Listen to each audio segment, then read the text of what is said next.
What's up, everybody? It's Ricco McAdory here, Identity Leadership Specialist, and I want to talk to you today about the benefits of working in silence. Again, the benefits of working in silence. Now, we're in a time right now where so much is going on, so much activity online, offline, in all the specters or different spheres of life, emotional, mental, physical, financial, you name it. There's so much happening right now and it requires your focus. I really believe that our focus is on assault. We really have to be intentional about what we do, but not only be intentional, but we also have to be wise and protective about what we do. We cannot just easily cast pearls before swine. We cannot just casually throw our vision out there when it's not really formidable or developed yet. You have to really be intentional about who you connect with and who connects with you, because everybody that smiles with you is not necessarily for you. So I would like to tell you that working in silence is not something of theory. It's something that I know and that it's really been helpful. And one of the big things about it is less drama. I mean, if you really think about it, by letting everybody know everything, it really doesn't keep the anticipation high when it's time to release. I'll give this example. When you look at a woman who's having a baby, my wife has had 3 of our children, so they're teenagers now. And the interesting thing about it is you actually see that the woman doesn't start showing really until between maybe that 4th month. So for about 90 days, you don't really see the results of the pregnancy. You may not see her stomach sticking out, but there's a seed developing within that time frame that may not appear to be evident to the eye. So what you really have to do is take the person at their word. But here's the thing. If you did like us, we really didn't say until you saw the results. And that was much more impactful. And the reason why is because it couldn't be denied that, yes, we were expecting a baby. Okay, so now it's the same thing with your vision. You're expecting the release of a great vision to impact and change more lives, right? But there are times you have to be very strategic in the beginning. Why? Because there's a process that baby has to go through to avoid or be careful of miscarriage. Be careful of being taken out too soon. So there are 3 or a couple of things rather. Number 1, I got them right here, remove the opinions of everyone else, what they think, and focus on what God wants done. That is so important. Why is that important? Well, most times, especially me as an extrovert, hey, I want everybody to be excited about what I'm doing. I want them to be like just as pumped as I am. But the reality or the truth of the matter is it really may not necessarily be. So what I realize is sometimes waiting for that approval from everyone will, dilute the value of what's about to come. It's possible to connect with the wrong people, but they sell good up front and they say they're with you. But when it comes down to it and things get tight, or as things begin to grow or some progress is being made, they'll find out if they're really for you or if they're really not. So here's the thing I would say. People pleasing will keep everyone else happy while you remain frustrated. Ooh, that's a big one. I've dealt with that because trying to tolerate everybody else really makes you not visible for the people that really are ready there to celebrate you. See, in other words, it's like you're looking for the 3 or the 30 people that you're close to or familiar to approve what you're doing. However, they may not be the ones who've been prepared to help take that to the next level. And when they say familiarity breeds contentment, I actually believe that. Because there are times when you're growing to the next place where you're going to stretch not only your mind, but the mindsets of the people around you. And if you got people around you that are more so resisting or hindering what it is that you're trying to do, that's going to drain energy from you to do what you must do. Hey, if you like this content and want to learn tips on how to discover more of your identity, be the authority and dominate your space without compromising who you are, click subscribe. So also remember, yes, it's important to surround yourself with the right people and the right team to get feedback. However, when you have multiple people in your ear, it really diminishes the value of what you're trying to release. Be careful about having so many people in your ear. That's why I believe it's important to have a team, the right team, a small inner circle team that is with you. And they see not only just your performance on stage when you're Superman or Superwoman, but when you're Clark Kent or somebody that may appear to have flaws and faults. But it's great to have the right team around you because they're not going to necessarily judge you when you show the wounds that you may not be as perfect on screen when you're behind the scene, but they'll elevate you. They'll encourage you. They'll let you know this is what we have to work on to get to the next spot. See, that's why it's important to have the right people in your corner. But when you work in silence, remove the opinions of what everyone else thinks. Here's another thing. You make room for the right people to come in. See, sometimes silence is golden because when you're silent, it's almost like people don't know what you're thinking, but they got to be in tune in the spirit to know what's on your mind. And you'll know it when you come across the right person or the right group that's set aside to help, because just like in the scripture, even when Jesus and Mother Mary and John the Baptist's mother got together, when they got together, the baby, John the Baptist, in his mother's Elizabeth's womb, he leaped. And so what that does is vision, when it's connected and spread properly to the right people, even though it's in silence, it causes that baby in you to leap.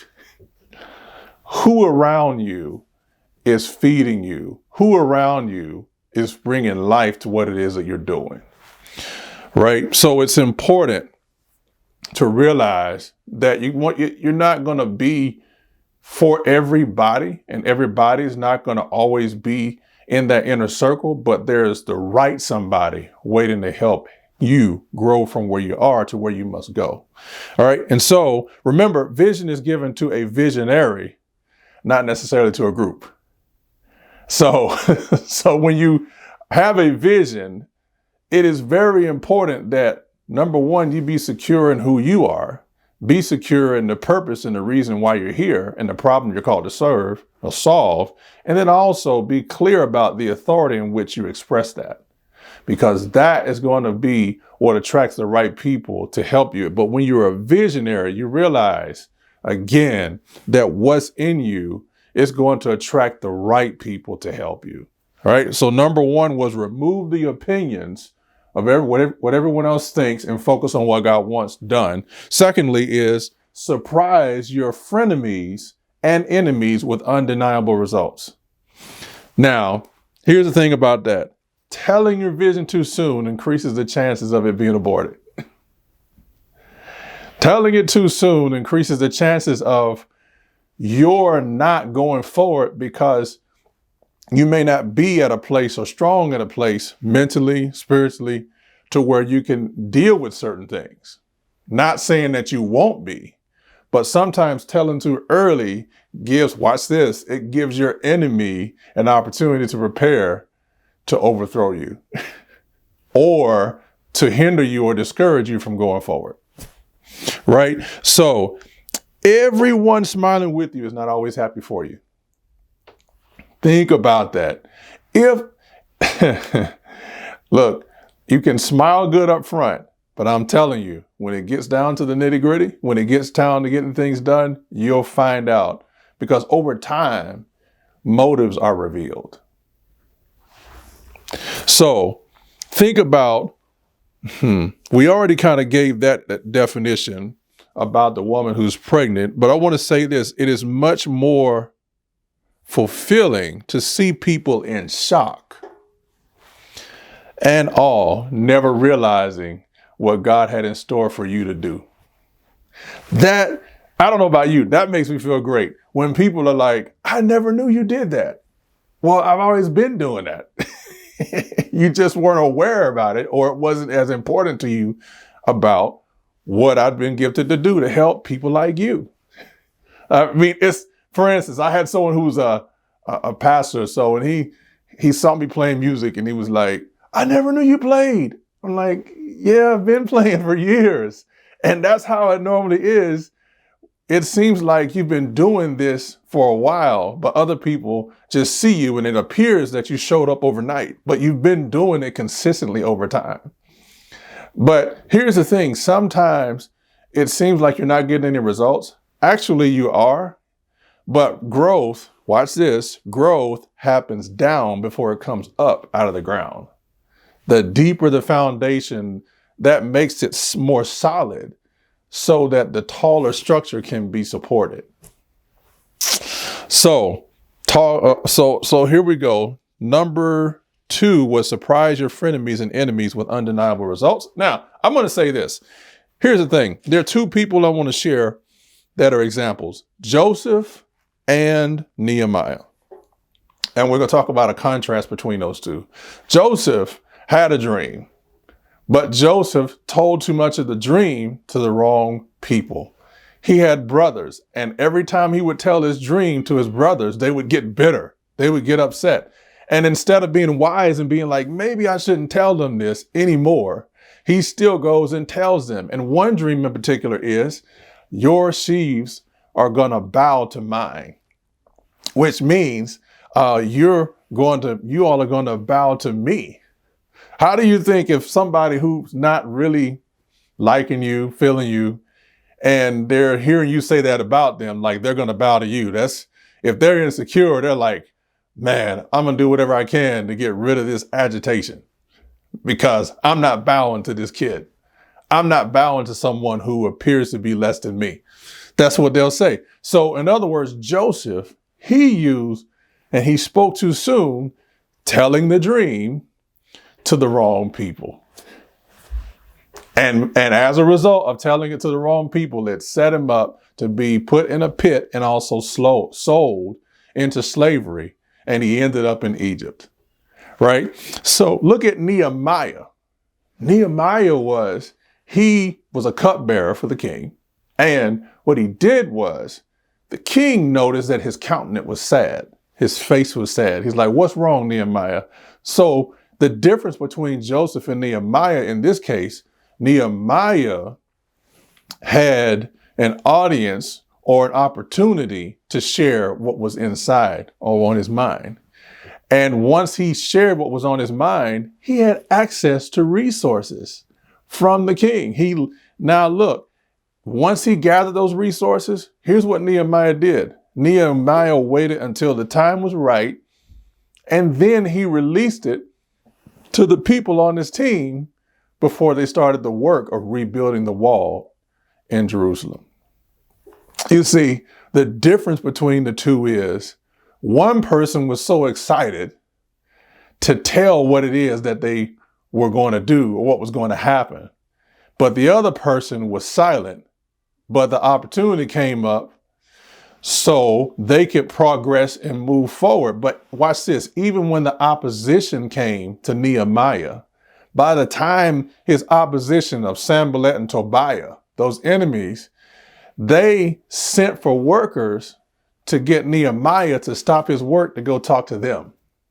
They used diplomacy. They went from being diplomatic to try to get Nehemiah to get off focus, when in fact, Nehemiah rejected them. And when he rejected them, then they got bold and belligerent and upset. And they were like, you know what? That's never going to work anyway. See, I'll share this here. This is why when you work in silence and you ignore the people who are trying to stop and hinder you, they may look good up front and say they're with you and smile, but when you reject them because you're too focused on what it is you're supposed to do, now over time it's going to reveal what their true motive was. Don't be surprised as you're focused and working in silence. The people that you thought were with you, some of them are going to actually be the ones who are sabotaging you silently and also up front. So, so here's what I would say in closing. Show you what and how much can be accomplished with intentional focus. Showing you what and how much can be accomplished with intentional focus. I would say that would be a third thing. Yes, we got TV, we got social media, we got all these different things, right? And some phone conversations. Those things can be sent at times to distract you if you don't have an intentional goal or focus. I mean, we're on social media right now.